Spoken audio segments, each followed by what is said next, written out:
Bienvenidos a una nueva emisión de Justicia y Transparencia, este programa con el cual tratamos de llegar a ustedes para darles una mejor visión del funcionamiento de la justicia, de lo que se llama la justicia, es decir, de la administración de justicia, de quienes resuelven, de lo que nos pasa cuando tenemos un conflicto, un problema y tiene que intervenir el Estado. Y no puede estar afuera de este tema el tema de la familia. La familia como organismo social básico del cual se nutre la sociedad, del cual todos venimos y todos formamos a nuestros hijos, tiene que tener el amparo de la ley, el amparo del Estado para su mejor desenvolvimiento. En la primera parte del programa va a estar con nosotros el doctor Carlos Díaz Uzandivaras, es un terapeuta, psiquiatra especializado en temas de familia, fundador del Instituto de la Familia de San Isidro, con una vastísima y extraordinaria experiencia, un gran campo de conocimiento, con el cual vamos a hablar en la primera parte de todos los temas relacionados con la familia. Y en la segunda parte del programa, un tema muy especial.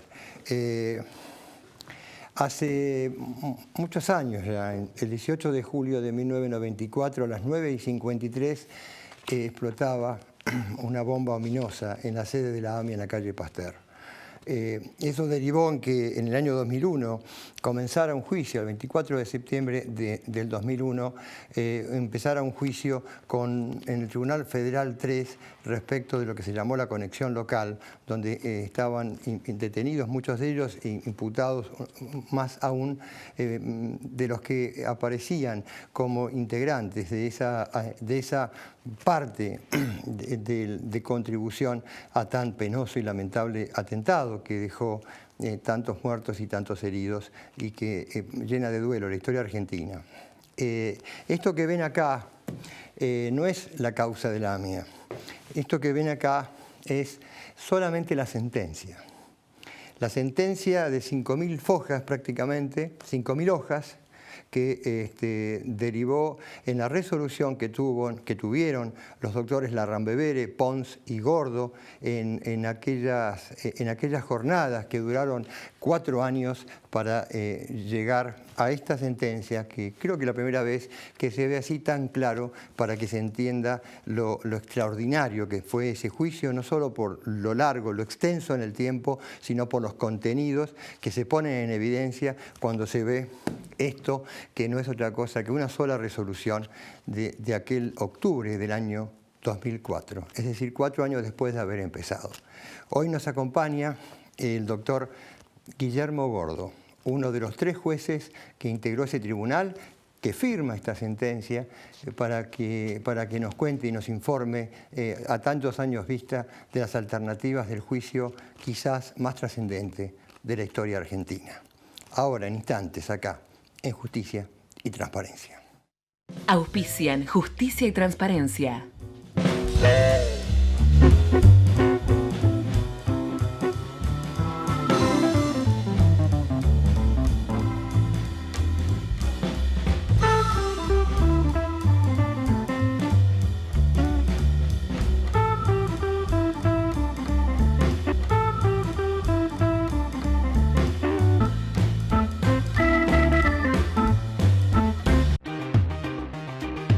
Incorporamos 10 nuevos móviles blindados con GPS y cámaras de seguridad conectados al COM que patrullan las 24 horas.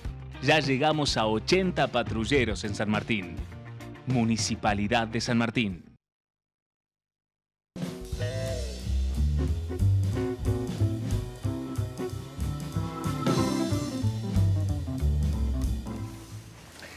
Seguimos en Justicia y Transparencia y, como les adelantaba, vamos a hablar de la familia y de los problemas que tiene la familia cuando aparecen esos conflictos donde papá y mamá un día se dan cuenta que ya no va a seguir la pareja y el problema está en que son padres y que están los hijos, los chicos de por medio. Cuando el príncipe Código la avisó, aquella mañana de agosto, la princesa Convención despertó de su profundo sueño de 20 años. Cuento infantil apócrifo que pertenece al invitado de hoy, nuestro siempre bienvenido Carlos Díaz Uzandivaras. Un gusto, Carlos. Muchas gracias. Para que la gente nos entienda, ¿qué es esto del código, este nuevo código civil, entiendo, dicho de esta manera muy llamativa, con la convención? ¿A qué te referís con esto? Bueno, vos sabés que a los terapeutas en general nos gustan mucho las metáforas y las cosas simbólicas, y a mí me divierten mucho, y en este caso se me ocurrió esta metáfora, por supuesto, referida al viejo cuento de la Bella Durmiente. Lo que quiero decir es que la convención existe vigente entre nosotros desde hace más o menos 20 años. La Convención de los Derechos del Niño. La Convención de los Derechos del Niño, claro. De principios de los 90. Pero es como que hubiera estado dormida. Es como que muy pocos jueces realmente se ocuparon en serio de los niños. Todos ponen sí en las sentencias o en los escritos que la Convención forma parte de la Constitución Nacional y qué sé yo, pero en realidad entre lo dicho y lo hecho hay una gran diferencia. Por supuesto que esto no se puede generalizar, las generalizaciones son prejuiciosas y son odiosas. Yo creo y reconozco que hay jueces venerables, hay jueces de excelencia, pero hay otros que dejan mucho que desear. Y esos son los que están dormidos. Ahora, cuando llega el nuevo Código Civil, aparece como aquel príncipe del cuento que besa a la princesa y la despierta. El nuevo Código Civil es muy terminante en muchas cosas que claramente rescatan los intereses del niño y por lo tanto rescatan aquel artículo 3º de la Convención de los Derechos del Niño que dice que los intereses del niño son prioritarios por encima de los intereses de los adultos. Claro. Yo quiero hacer una aclaración. Yo soy médico, no soy abogado. Soy de alguna manera un poco el depositario, casi diría, voy a usar un término medio fulero, pero casi soy el que hace las autopsias. Claro. Porque me llegan los casos terminales, de los cuales pocos podemos rescatar. Muchos de ellos van a la morgue. Eso te quería preguntar, Carlos, disculpame que interrumpa, pero me parece muy importante lo que acabas de decir. Vos sos médico psiquiatra, ¿verdad? Sí. Sos terapeuta familiar. Sí. Has fundado el Instituto de la Familia en San Isidro hace muchos años y venís trabajando en esto hace tantos años. ¿Por qué un terapeuta familiar se ve, yo te diría, obligado a hablar de derecho y hablar de la justicia? No es porque no te guste tu profesión o tengas interés en sí en estudiar derecho, sino fundado en una necesidad, ¿verdad? Bueno, esa necesidad se llama interdisciplina. Ajá. Y yo lo que quería aclarar es que yo soy un metido con respecto al derecho, al que lo veo desde lejos, desde la vereda enfrente, y lo veo un poco por las consecuencias, desde una posición absolutamente ingenua. Ahora, lo que sucede es que yo soy un convencido, y esto es opinable, puede que esté equivocado o no, de que para una verdadera interdisciplina no tiene que haber fronteras entre las distintas disciplinas. Tiene que haber una porosidad y uno tiene que atreverse a meterse con la disciplina del otro y viceversa. Y tiene que aprender a aceptar que el otro se pueda equivocar en la disciplina propia sin que eso resulte un sacrilegio. Es decir, que esto es la manera de poder trabajar juntos. Ahora vos decías que te llega. Por eso yo me meto con el derecho. Sí, sí. A veces podrán decir, bueno, que es un atrevimiento, pero bueno, me meto con aquellas cosas en las cuales yo veo que los pacientes que me llegan han sufrido consecuencias por interpretaciones que son tan obvias, que son equivocadas, que hasta yo me doy cuenta. Ahora, esto implica despejar un poco el campo. Es decir, aquellos problemas que las parejas que se disuelven, que se separan, estamos hablando de familia, de pareja con hijos, ¿verdad? No de matrimonio, para ubicar a la gente un poquito, digo, ¿no? Y que no encuentran solución, ni ellos mismos individualmente o en terapia, tienen que recurrir al Estado, tienen que recurrir al sistema judicial, a los tribunales de familia. Y ahí aparece la situación. Yo creo que siempre hay que recurrir al sistema judicial porque hay que hacer las cosas ordenadamente y formalmente. Vos decís, pero para sacar una sentencia de divorcio y demás. Con los chicos, así como los inscribís en el registro civil, Sí, claro. Tenés que hacer las cosas formalmente. Claro. Ahora, eso no significa pelear. La gente a veces cree Ahí está. que tomar un abogado para hacer un divorcio o una separación es para pelear y que nosotros no queremos pelear. Bueno, macanudo, no peleen, pero tomen un abogado para hacer las cosas bien. Para que quede claro. Como tomás, qué sé yo, un escribano para hacer una venta. Una venta.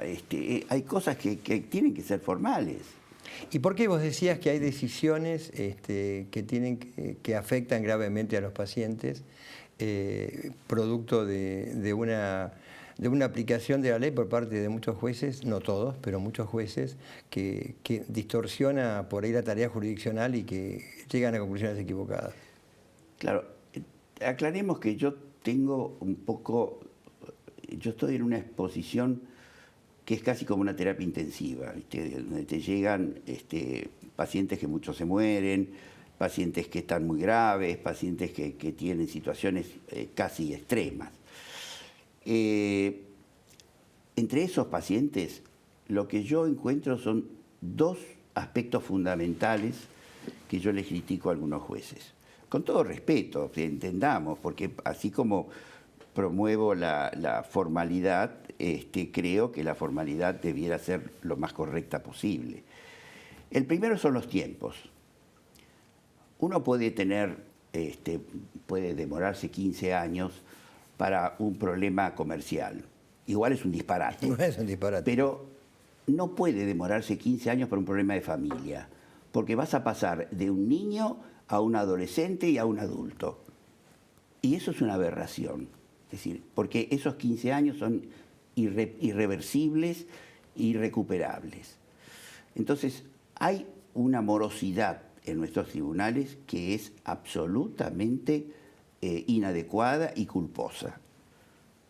Es decir, y que tiene que ver con las chicanas judiciales, tiene que ver con ciertos excesos de formalidades, que yo creo que hay que empezar a terminar con ellas. La burocracia judicial es horrible. Hay casos, por ejemplo, hace 2 años yo pedí un estudio psicológico en un caso en un juzgado de la capital. Y me llegó hace una semana el informe, que es parcial, además, no es todo lo que yo pedí. Un adelanto. Pero me llegó 2 años después. Es decir, el chico ya tiene 2 años más. En 2 años un chico pasa del analfabetismo a a leer y escribir y a hacer operaciones aritméticas. Es decir, eso es inadmisible. Yo tengo casos por ejemplo, un padre que le cancelan el contacto con su hija de 2 años por una acusación de abuso sexual que resultó ser absolutamente falsa. Bueno, fue a penal, fue absuelto en una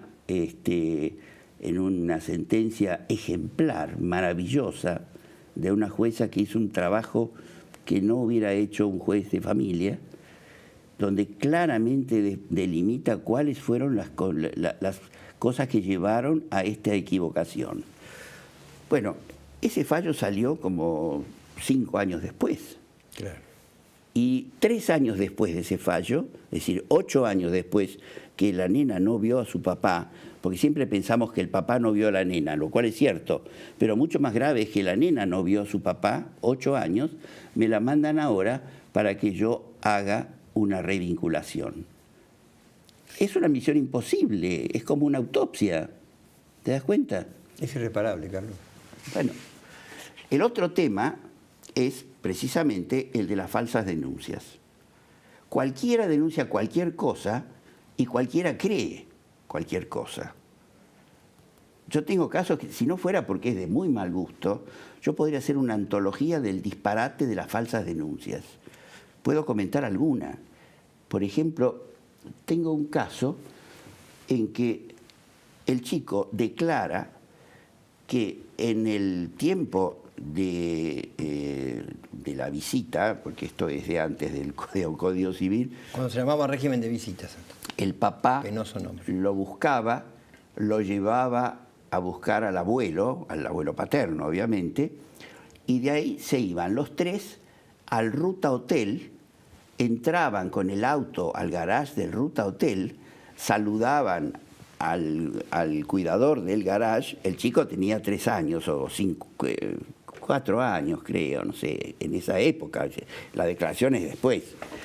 Y lo llevaban al piso 10, yo creo que no tiene 10 pisos el Ruta Hotel, y ahí abusaban de él, el papá y el abuelo. Ese es el cuento. Ahora, que alguien pueda creer en semejante disparate y tomárselo en serio, pues se lo tomó en serio, y ese niño dejó de ver a su papá y a su abuelo por no sé cuánto tiempo, y todavía creo que tampoco lo ve, que todavía ¿Qué pasa, no está. Carlos, cuando a raíz... porque como toda investigación que se abre es para establecer la verdad histórica, decimos los abogados, que muchas veces se comprueba y otras no. No todas las denuncias son falsas en cualquier campo, Claro pero que hay no. muchas que sí. El problema está en este Pero campo, ¿no? ¿Cómo Cárdenas, nuestro venerable juez, el ex juez Cárdenas, sí. Eduardo Cárdenas. decía, Eduardo Cárdenas decía que la falsa denuncia de abuso sexual le hace muchísimo daño a la verdadera pesquisa del verdadero abuso sexual, porque pasa como el cuento del pastor mentiroso. Terminás no creyendo nada. Es decir, ya son tantas que ya se considera casi como una especie de protocolo de muchos divorcios. Sí, no solamente acá, en Estados Unidos creo que Sí, había un sí, en trabajo Estados Unidos muy empezó. intenso. Sí, sí, claro. Pero el tema es, cuando pasa 1 año, 2, 3, 4, 5, a veces más, ¿no? Uno conoce en la profesión casos de 15 años, que un día ya adulto el hijo o la hija se reencuentra con su papá. Es imposible recuperar ese tiempo muchas veces, ¿no, Carlos? El tiempo, por supuesto. No, el tiempo ni hablar, digo, el pero vínculo. el vínculo. En algunos casos se puede recuperar sobre todo cuando el chico ha tenido la información de que ese papá o esa mamá lucharon denodadamente para no perder el vínculo. Se les ocurre que, bueno, ¿quién será este señor que yo no conozco? Y tratan, cuando ya es adulto y ya está más liberado de la presión y de la influencia del progenitor alienador, tratan de ver quién era y tratan de conocerlo, y ahí se reencuentran. En definitiva, por un lado, Carlos, frente a un tema de alienación parental, un tema de cuando un padre o una madre se queda, como el doctor Sirkin decía siempre, o dice, como un botín de guerra, ¿no? Y impiden que su hijo crezca con el derecho que tiene por la convención que hablábamos al principio, de crecer y estar relacionado con ambos padres. Por un lado, la morosidad en el tiempo judicial, que debería haber juicios orales rápidos, en donde el juez conozca y no que tomen declaraciones, informes. Yo digo, ¿no? Por ejemplo, por ahí puedo llegar a decir un disparate. No. Yo me atrevo a decir disparates jurídicos porque Yo también. me animo. Bueno, vos estás mucho más obligado a no decirlo, Bueno. pero yo tengo cierta impunidad. El problema de los tiempos es gravísimo. Bajo todo punto de vista en estas circunstancias. Y bueno, yo creo que tenemos que pensar en que, por ejemplo, si hay cierta urgencia que se traduce en lo que ustedes llaman un habeas corpus, es decir, que se puede exigir la liberación de alguien con cierta premura. Sí, cuestión de horas, Bueno, teóricamente. ¿Por qué no se puede aplicar el mismo derecho a un chico? Con mucho más razón, porque además es una persona vulnerable.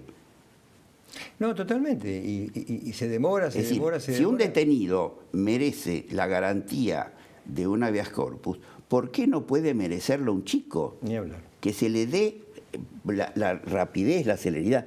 Vos sabés que en Brasil existe desde el año 2010 una ley sobre alienación parental.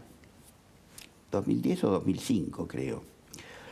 Esa ley es clarísima, define lo que es alienación parental, dice esta es una ley sobre alienación parental y define lo que es, etcétera, etcétera. Y además el juez tiene 90 días para resolver el caso. 90 días, ni uno más. 90 días, pero a cumplirse. Bueno, y yo no sé cómo será, pero y me para imagino redondear, que... porque esto es televisión, Carlos, pero y el otro punto es, en mi opinión, y acá te pido un 30 segundos si puedes decir cuál es la tarea de los jueces, que muchas veces delegan en ciencias auxiliares, en la psicología, ¿no? en los peritos, decisiones propias, que a veces demoran por eso también, ¿no? Sus decisiones. Sí, a mí lo que me parece más grave es cuando delegan, no en peritos oficiales, que se supone que se sabe lo que saben y que se supone que son neutrales, sino cuando se basan en un informe que hizo un psicólogo o un médico o un pediatra que conoce solamente el que lo presentó, una de las partes. Claro. Porque ese es como un perito de parte. Claro. ¿Te das cuenta? Claro. Y muchas veces el juez se basa en una cosa así, lo cual es un disparate, teniendo peritos propios del sistema judicial.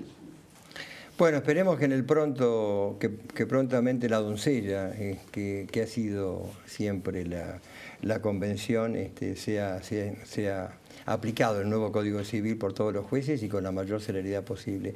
Gracias, Carlos, por haber Yo tengo la participado. esperanza de que sí y de que esto lleva un poco de tiempo, pero es media lenteja para despejar, para despertarse.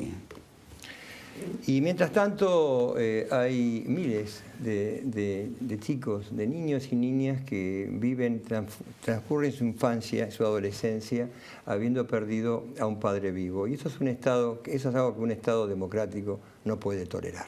Gracias, Carlos. A vos. Seguimos en un instante en Justicia y Transparencia. Auspician Justicia y Transparencia.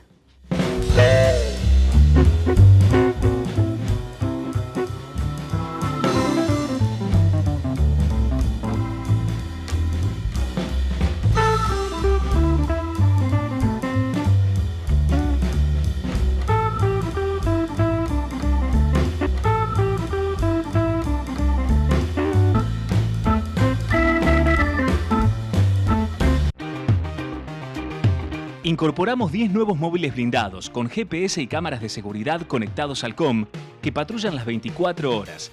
Ya llegamos a 80 patrulleros en San Martín. Municipalidad de San Martín.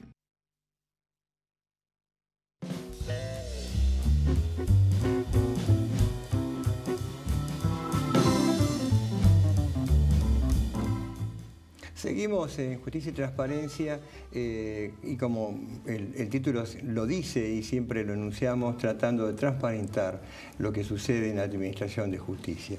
Como les adelanté al comienzo, en relación con el cruel atentado a la AMIA el 18 de julio de 1994, a las 9:53 horas de la mañana, se hubo una investigación que hoy en día, todavía hoy, sigue en las tapas de los diarios, en los medios, en internet, en todo medio de comunicación, y se produjo durante 3 años, desde el año 2001 al 2004, el juicio más extenso de la historia argentina para tratar de establecer a través de él qué era lo que había pasado, qué era lo que había sucedido.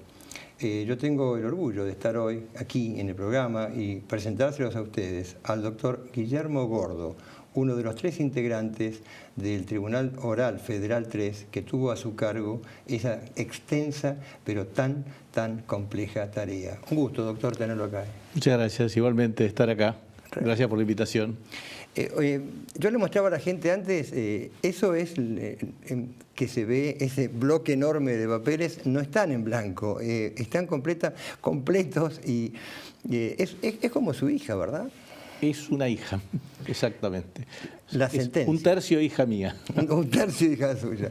Sí, sí, claro, porque usted estaba con el doctor Larrambevere Y con el doctor Pons. y con el doctor Pons. Los tres integraron el tribunal que tuvo a su cargo este largo y complejo juicio, como decía antes, ¿no? Exacto. Doctor, ¿cómo fue que ¿usted integraba el Tribunal Oral Federal 3? No, yo integré el Tribunal Oral Federal 5 y lo que sucede es que quien estaba en el Tribunal 3, uno de los jueces, estaba con licencia médica y no podía llevar a cabo el juicio, por lo cual me convocan a mí a integrar el tribunal. Yo ya nos conocíamos, digamos, incluso con el doctor Pons habíamos compartido un juicio también bastante emblemático, si bien de otra envergadura, que fue el juicio contra el juzgado de Dolores por el asunto, digamos, lo que habían hecho con Coppola en aquel entonces. Y bueno, ese juicio, el doctor Pons integró el Tribunal 5 y bueno. La historia del jarrón. La historia del jarrón, exactamente. Bueno, y a raíz de eso yo me integro a trabajar a principios del año, en abril del año 2001, con el Tribunal Oral Federal 3. Y bueno, preparamos el debate y lo iniciamos en septiembre. En septiembre del 2001. Sí. Yo la verdad, doctor, que cuando supe que usted lo integraba, como usted recordará, yo estuve en ese juicio y tengo las vivencias de esas largas jornadas, ¿no? Que llevo conmigo como un hecho histórico y que tanto nos enseñó a todos los que pudimos participar. No lo digo solo como abogado, sino humanamente. Sí, Creo que fue de una extraordinaria importancia. Pero digo, cuando ustedes le dijeron si aceptaba integrar un tribunal que no estaba para un juicio de esta naturaleza, ¿qué hizo? ¿Lo conversó con su mujer? ¿Lo pensó con la almohada? Porque no era un tema sencillo, ¿verdad? Digamos, hay una frase del doctor Pons que a mí siempre me quedó muy grabada. A ver.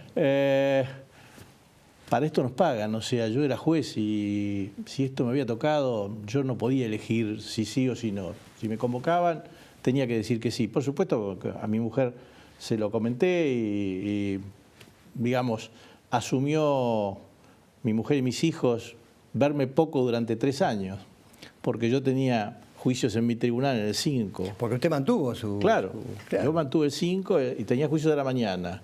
Y a la tarde tenía el juicio que duró 3 años, incluidas las vacaciones. Incluidas las vacaciones, en la sala AMIA.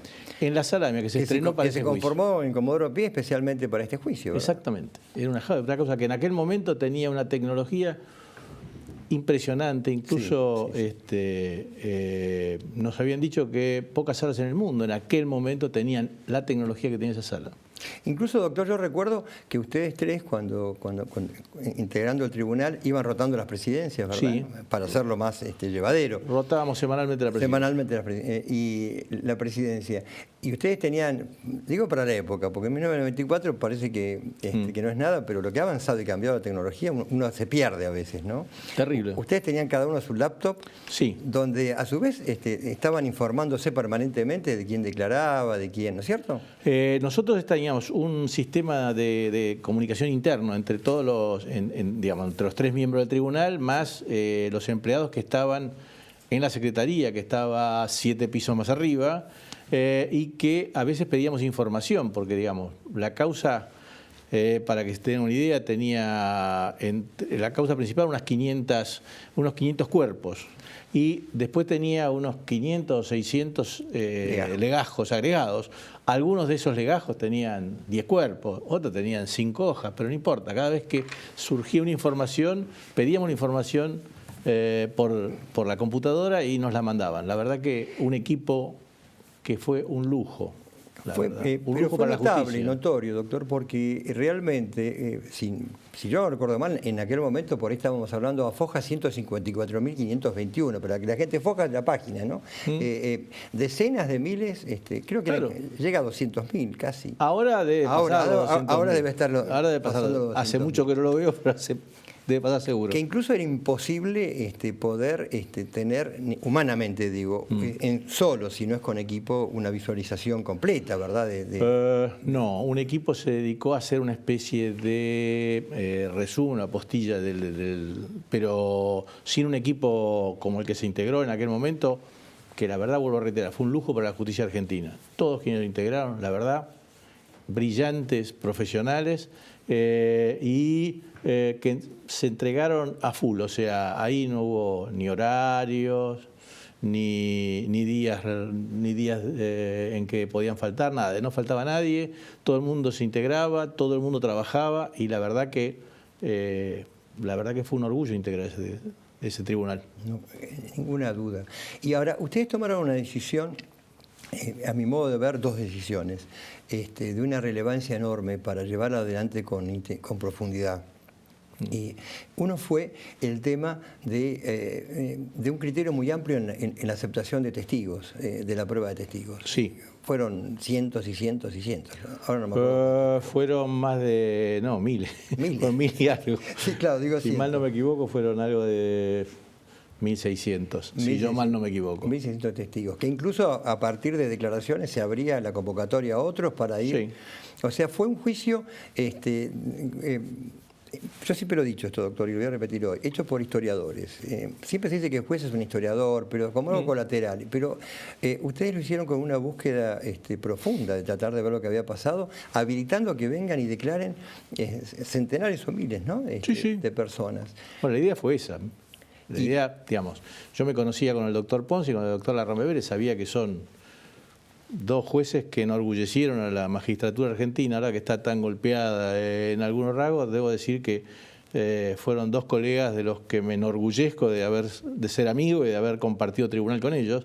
Y la verdad que los tres estábamos totalmente de acuerdo en que había que llegar a toda la verdad posible dentro del margen de la causa. Entonces, la verdad que pusimos pocos límites al conocimiento de la verdad. Tratamos de evadir los límites formales e ir a la verdad material, al fondo de la cuestión, y cada vez que surgía algo, bueno, más aún, usted va a recordar un episodio que fue visceral en el juicio, y es que un día a nosotros nos traen un testigo que era un hombre de la CIDE, un hombre creo que ya se llamaba así en el momento, Servicio de Inteligencia, pero la Secretaría de Inteligencia, y nos traen el jefe diciendo que en un sumario administrativo había aparecido la persona que había transportado un soborno que se había pagado. ¿Un soborno? Un soborno, exactamente, soborno que se había pagado, después fue público, ¿no? Se pagaron $400.000 allí, así que nosotros lo dijimos acá, está acá escrito, así no tengo ningún problema. Está todo escrito. Bueno, nosotros esa persona... ¿qué hacíamos? Era una persona que no estaba incluida, era una persona que el jefe del Servicio de Informaciones en aquel momento lo relevó del juramento allí en el tribunal, y entonces nosotros decidimos algo que las partes primero quedaron, recuerdo, un poco anonadadas, pero que después las sonrisas aparecieron. Nosotros dijimos, bueno, llevémoslo, este hombre sabía una cosa que era algo que estábamos investigando, sí. Llevémoslo a la sala hoy, ya, así como viene. Suspendimos algunas y llevamos a la persona. Yo recuerdo que ese día me tocó presidir el tribunal y yo dije, mire, vamos a hacer algo que posiblemente las partes se vean anonadadas, pero ¿qué hace la verdad de fondo? Hay una persona que viene en estas condiciones y que el tribunal lo va a traer. Lo va a interrogar el tribunal de oficio, cosa que hacíamos poco. O sea, nosotros tratamos que las partes preguntaran, le vamos a permitir luego a las partes que pregunten lo que quieran. Y si surge algo más, lo vamos a traer de vuelta para declarar. Entonces todas las partes dijeron, no, pero esperen, nosotros queremos saber quién es. Lo van a saber cuando se siente acá. De acuerdo. Y cuando se sentó fue la persona que claramente dijo cuándo se había pagado, cómo se había pagado, cómo habían llevado la plata, de dónde la habían sacado y demás. Fue una suerte de bomba en aquel momento en el medio de ese juicio. Y bueno, nosotros asumimos eso de que podía haber sido objetado. Finalmente ninguna de las partes lo terminó objetando. Efectivamente. Ahora, doctor, en ese contexto, ahí en el subsuelo de Comodoro Pi, en la sala AMIA que hablábamos antes, había mucha tecnología, pero lo que también había era un contexto político en el cual estaba inmerso el país. En ese tiempo que estuvimos durante el juicio, hubo 4 presidentes. 4, 5. ¿no? 5 ya. Se produjeron cambios en la administración pública de mucha importancia y que tenía relevancia con el desarrollo del juicio. ¿Cómo hicieron ustedes? ¿Cómo vivieron el doctor Arambavera, el doctor Pons y usted esa situación de seguir adelante en medio de lo que efectivamente era un caos, ¿no? Porque nosotros la verdad que nos propusimos que este juicio se iba a llevar adelante con las mismas reglas todos los días y pasara lo que pasara. Recuerdo alguna vez el 19 o el 20 de diciembre, no me acuerdo cuál de los 2 días del 2001, sí. Cuando el país estaba en llamas, efectivamente. Y yo recuerdo que nosotros en un cuarto intermedio estábamos ahí abajo aislados. Nosotros no teníamos, lo que teníamos era, nuestras pantallas no tenían internet externa. Nosotros lo que teníamos era un intranet, digamos. Y me acuerdo que en una de esas hicimos un cuarto intermedio, subí y la llamé a mi mujer y me dice, ¿están bien? ¿No les pasa nada? ¿Qué pasa? Dijimos. Pero ojo, los 3 estábamos totalmente ajenos y decidimos mantenernos ajenos y mantener ese juicio como fuera, que ese juicio fuera una continuidad que lo fue y que, claro, ya al día siguiente nos costaba más trabajo, pero bueno, había que estar y había que hacerlo. Decidimos que pasara lo que pasara, íbamos a llegar al final. Y íbamos a decir la verdad que descubríamos. La verdad que descubrían. Pero hubo presiones mediáticas. Usted hablaba antes de la situación de hoy que por ahí tiene la magistratura y ustedes tuvieron en sus manos una resolución muy importante. No me lo contesté ahora, ¿sí? Bueno, enseguida cuando volvemos. ¿Cómo no? En un momento, con el doctor Guillermo Gordo, uno de los jueces del juicio donde se investigó el atentado de la AMIA.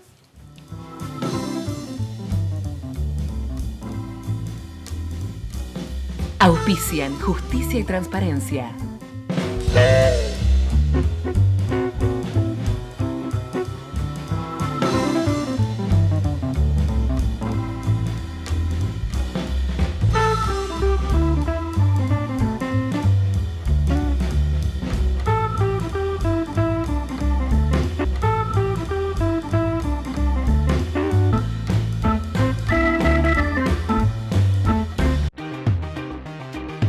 Incorporamos 10 nuevos móviles blindados con GPS y cámaras de seguridad conectados al COM que patrullan las 24 horas.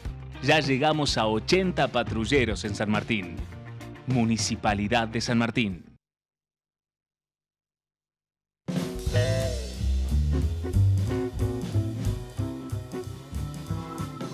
Seguimos con el tema del juicio de la AMIA, con el doctor Guillermo Gordo y con una parte de su hija, que es la sentencia que compartió con el doctor Arambavera y el doctor Pons, para que la gente no te advierta de cuánto se habla y qué poco se conoce, ¿no? de lo que sucedió.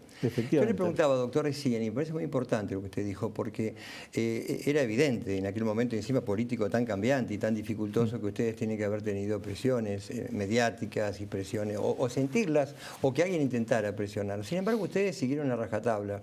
¿Eso no demuestra acaso que cuando se habla de que los jueces sometidos a presiones, que resuelven lo que se les pide o exige, o se puede seguir adelante y ser un juez, que, como dijo el doctor Pons, para eso me pagan, ¿no? Para ser un buen juez? Yo creo que se puede perfectamente, o sea, siempre lo dije, se sabe a quién se presiona y lo puedo decir que durante todo el tiempo que yo estuve en ese juicio, desde el día en que me integré al Tribunal 3 hasta el día que firmamos, el 29 de octubre del 2004, que firmamos a esta nena, nunca en la vida me llamó nadie, nunca, y a mis colegas tampoco.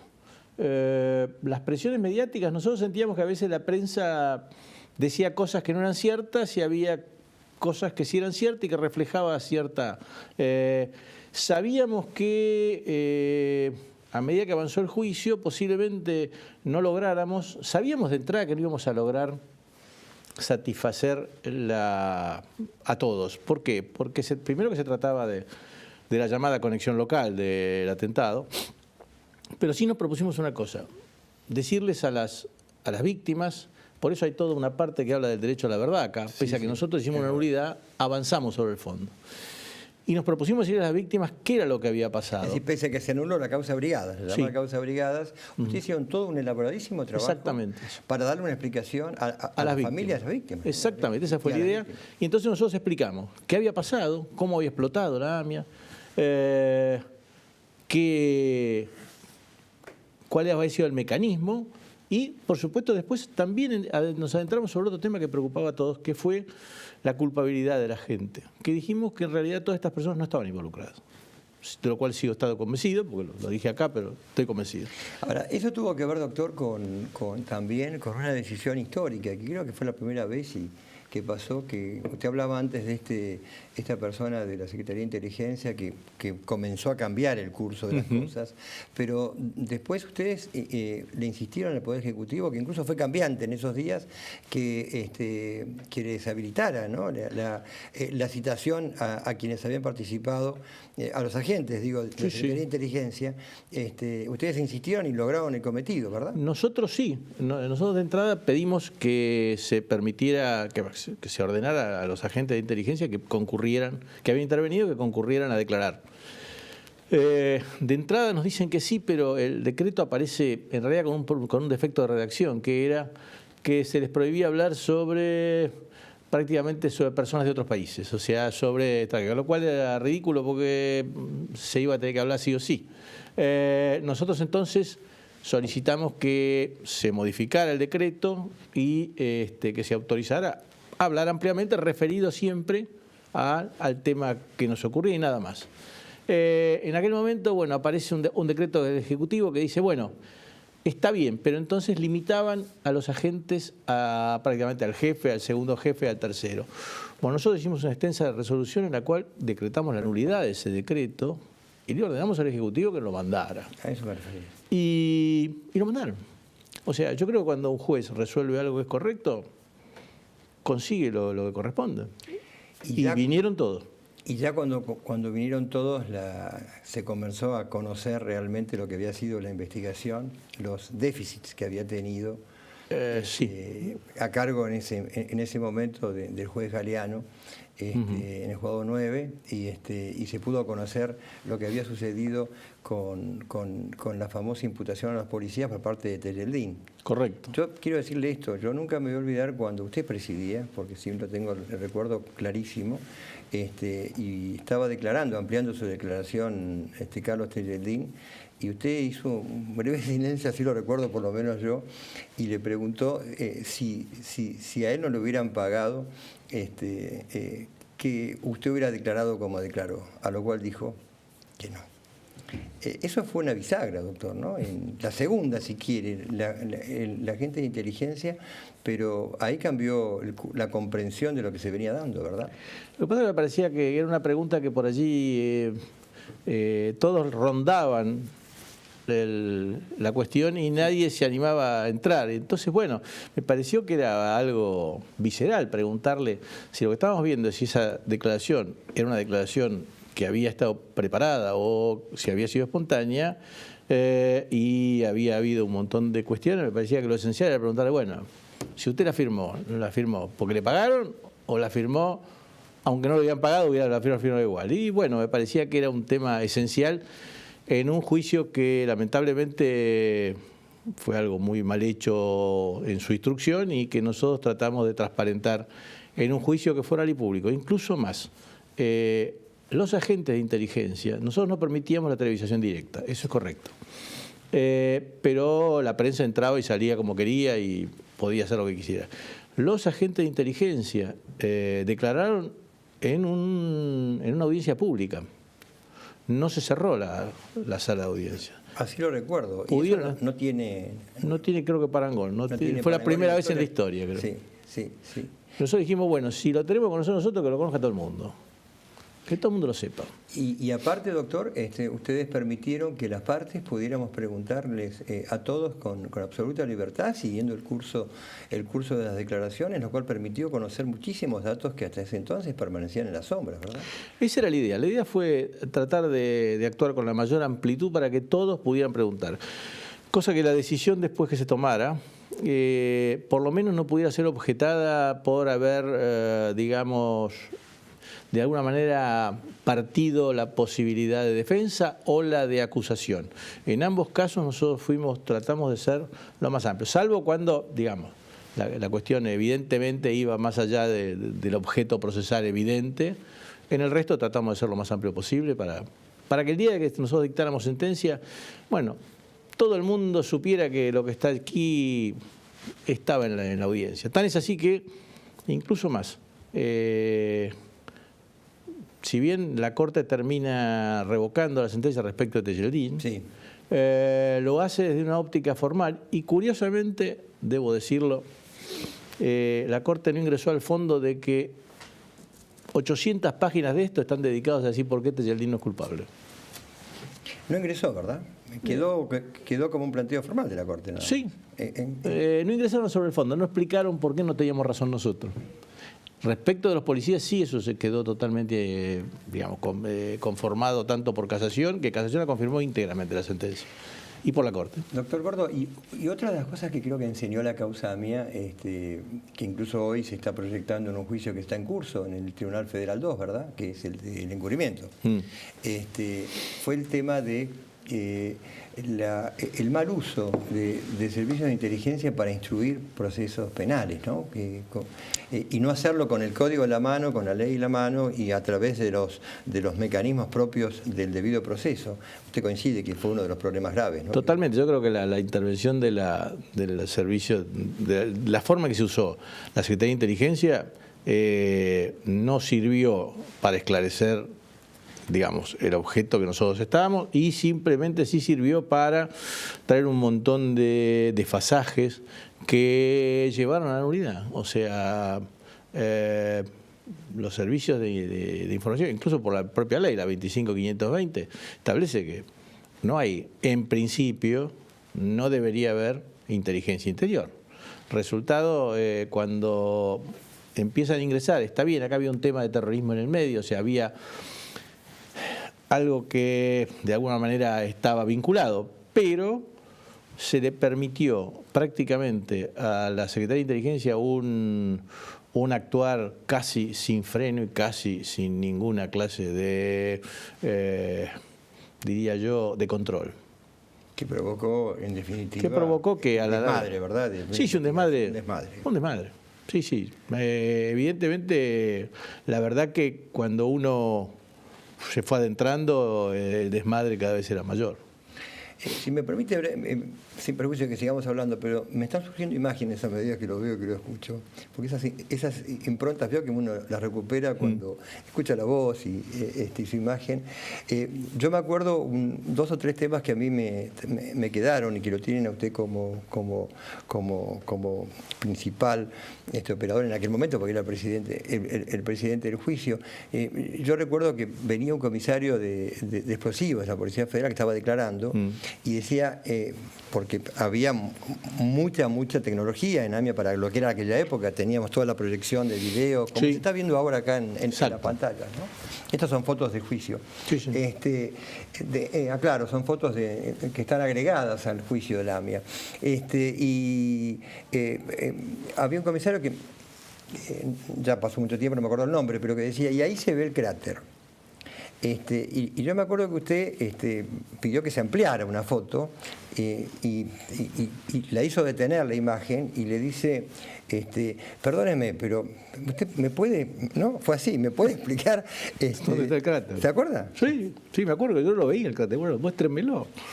Porque sí recordaba que en la causa había fotos de la explosión de la embajada. Sí. De que hay una conexión, y ahí el cráter se veía muy claro, o sea, en realidad... pero acá la verdad que no se veía. No se veía, por lo menos yo no lo veía. Y otro, no, nadie lo veía, claro. Y otro de los temas que de una singularidad importancia, que a su vez se relaciona con otro de mucha importancia, en mi opinión, es el tema de que todas las actas de secuestro que se hicieron durante la investigación a cargo del juez Galeano, de entonces juez Galeano, la policía las hizo sin testigos civiles. Salvo una, que si no me equivoco fue la del motor que se encontró, que ahora sobre eso le quiero hacer una pregunta. Pero me acuerdo que cuando el comisario que declaraba, que no recuerdo tampoco quién era ahora, no sé si era Palacios, no me acuerdo, usted le preguntó concretamente por qué no se habían hecho conforme manda el código, porque le explicamos a la gente, el código dice que tiene que hacerse por una fuerza de seguridad con la firma, un secuestro con la firma de dos testigos que no pertenezcan a la fuerza de seguridad para darle legitimidad. Y el comisario creo que lo respondió para preservar la integridad. Porque no había civiles para preservar, ¿no? Y usted pidió que le pongan una foto, ¿se acuerda? Sí. Y la foto era... la cantidad de gente que había era infernal. Claro. Claro, porque justamente uno de los problemas que hubo allí, que después se vio en muchas filmaciones, es que se permitió entrar a un montón de voluntarios que entraron y que en realidad se debía haber hecho cortado para que fueran los profesionales quienes intervenían. Pero bueno, mucha gente, así que gente había... Defensa civil, estaba lleno. Estaba lleno de gente. Lleno de gente. Y lo que de ahí me acuerdo que cuando declaró creo que ahora me acuerdo el apellido del comisario Lopardo, que fue el que había hecho el acta esta que está firmada por dos testigos, donde había aparecido debajo de una losa el motor que luego da origen a la vinculación con Terendina en la investigación. Que creo que fue usted, se le preguntó si reconocía la firma y dijo la firma sí, pero no el contenido. Claro. De hecho está en la parte dispositiva, ¿no? Sí, sí, ¿Por qué sí. se da cuenta la gente eso? Fue... Es que nosotros sabíamos, digamos, surgía la causa que en realidad ese motor no sabía quién lo había encontrado. En el juicio se aclaró quién lo había encontrado. Pero bueno, aparece un acta firmada y se sabía que no era así, porque ya incluso más, ya en la instrucción surgía que había declarado quien había firmado el acta, que doy por cierto que su memoria debe ser mejor que la mía, pero que ya en la instrucción había dicho que él había firmado el acta, pero que no era quien había encontrado el motor. Así es. Resultado, no se sabía quién había encontrado el motor. Tuvimos que llegar al juicio y a una parte bastante sustancial. Cuando vienen a declarar algunos de los rescatistas israelíes que habían estado ayudando, vino, si no mal no me equivoco, era el jefe, un coronel, que declaró y contó cómo sobre los escombros, en una de esas, él lo vio el motor, hizo levantar y con una grúa que, me acuerdo porque cada vez que voy a Mar del Plata, me acuerdo, la había facilitado. Cuando uno va de camino a Mar del Plata, pasando al kilómetro 50 o 60, hay un lugar que se llama Mundo Grúa. Que alquilan grúa, bueno, era una grúa de Mundo Grúa que la había facilitado y declaró el hombre que le había levantado el motor. Y lo habían bajado y lo encontraron los israelíes. Que no tenía nada de malo porque estaban ayudando, simplemente bastaba con haber hecho un acta diciendo que fulano de tal, que era del grupo rescatistas, fue quien encontró el motor. Y incluso más, hasta supimos en el juicio que se lo habían llevado el motor, digamos. Lo bajaron, lo llevaron, lo inspeccionaron y después lo entregaron. Así fue la cosa. Así fue la cosa. Y después quedó en el POC, claro, hasta que finalmente fue traído a Comodoro Pi, porque en la época estábamos nosotros... Empezó el juicio y ahí vino Exacto, trajimos algunas piezas. No todo el motor porque no hacía falta, pero estaba en el POC guardado. Estaba. Hubo muchas situaciones de ese tipo en la investigación, ¿verdad? Hubo muchas irregularidades en la investigación y algunas, uno podía decir, el 20-30% de esas podían encontrar un justificativo en la magnitud del atentado y en que en realidad, bueno, estaba todo el mundo durante muchos días, no fue muy prolijo en las formas. Eso se podía justificar, pero después había cosas que no podían atribuirse a esa vorágine que había de tratar de ver si había o no había sobrevivientes abajo de las ruinas y demás. Eso ya fueron negligencias graves y que ni siquiera fueron subsanadas, porque tenían que haber sido subsanadas directamente en la instrucción. No. Todo fue un siga-siga e incluso yo recuerdo, todos nos acordamos, mucho antes de que a mí me tocara intervenir y que yo me enterara de que iba a intervenir en este juicio, allá por el año 95, 96, por allí, un día en el programa de La Nata, creo que fue, el día de aparece un video en el cual Tejeldín está negociando con Galeano, teóricamente escribir un libro, pero todos sabíamos que era el precio por la declaración. Y la verdad que yo vi el programa, pues me interesó. Y si yo mal no recuerdo, fue un domingo de Pascua. Allí, el día anterior, o ese mismo día, habían convocado a una comisión bicameral de seguimiento del atentado a la AMIA, que había respaldado a Galeano. Y yo, la verdad que cuando lo vi por televisión, dije, Galeano mañana está fuera de juicio. O sea, la verdad que era algo evidente. O sea, muy bien. Digamos, yo fui juez de primera instancia muchos años y lo último que se me ocurría negociar con un procesado. O sea, uno del procesado le recibe declaración indagatoria, escucha sus inquietudes, puede facilitarle alguna cuestión que dentro del código corresponda, pero negociar plata. No, máxime que eso implicaba, de hecho, permanecieron con prisión preventiva muchas personas a partir de... Si yo mal no me equivoco, Tejeldín permaneció 8 años y pico y los policías 6 años y pico. Sí, algunos incluso nosotros los escarcelamos, todos los que no estaban vinculados directamente al atentado, todos los que estaban por las causas conexas, durante el juicio nosotros los escarcelamos. Pero Rivelli, Leal... No, los que estaban vinculados al atentado se resolvimos esperar al final. Claro, y ese video en definitiva es lo que termina plasmado en esa pregunta que usted le hace a Tejeldín durante el juicio cuando él dice que no hubiera declarado lo que firmó si no lo hubiera explicado. Y por otra parte, los agentes de inteligencia explicaron cómo desde el despacho de Galeano se llamó al lugar del banco, ¿verdad? Sí. El Banco de Galicia Ramos Mejía. Yo me acuerdo como si fuera el día de hoy.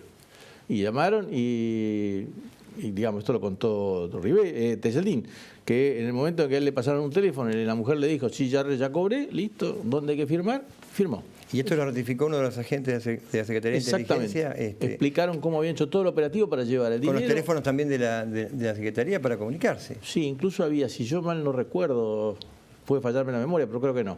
Estaba probado que ese día o el día anterior al pago se había abierto una caja de seguridad en el Banco de Galicia de Ramos Mejía y que tenía un solo ingreso.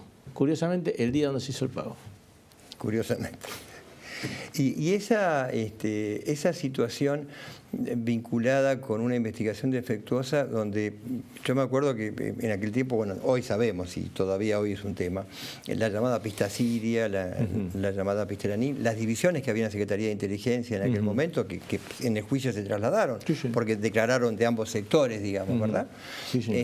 Y el tema de Canor Edul, que nunca llegó a juicio porque estaba con una falta de mérito, que no sé si aún sigue. Esas situaciones en el juicio lo traspasaron de alguna manera, ¿no? Pero como carencias, digo, ¿no? De alguna manera en la Claro, fueron cuestiones, digamos, cabos sueltos que no se investigaron y que de alguna manera permitían llevar a duda respecto de otros elementos. Sí, había un montón de cabos sueltos que no se terminaron de atar. No sé si habrán atado ahora. Porque, digamos, yo el 2004, como he hecho con todas las causas, una vez que terminan, trato de no inmiscuirme si siguen en otro lado. Simplemente si algún día se dicta sentencia me interesa conocerla, nada más. Pero usted lo ha vivido, doctor, como un hecho histórico en su propia existencia, digo, en su propia profesión. Yo creo que fue el desafío profesional más importante de mi carrera. Creo que mis colegas también lo sintieron así en aquel momento. Fue algo muy fuerte, era algo que había conmocionado a la Argentina, era el atentado más grande que había conocido el país. Por otro lado, realmente escuchar a las víctimas del atentado, escuchar su sufrimiento, su dolor. Más, recuerdo que cuando nosotros dictamos la sentencia, digamos, en primera instancia recibimos muchas críticas. O sea, nuestra sentencia fue ese día muy criticada y durante cierto tiempo, hasta que en realidad se advirtió que lo que estábamos diciendo era lo que había pasado. Pero recuerdo más, el día que nosotros dictamos el 2 de septiembre, si mal no me equivoco, hubo un acto en el Congreso en que no hablaron muy bien de nosotros. Nosotros aprovechamos y esa vez hicimos algo que es raro. Hicimos una especie de resumen de prensa que entregamos a la parte que adelantábamos los fundamentos. ¿Por qué? Porque iban a pasar 40 días hábiles. Y la verdad, hasta que firmáramos esto.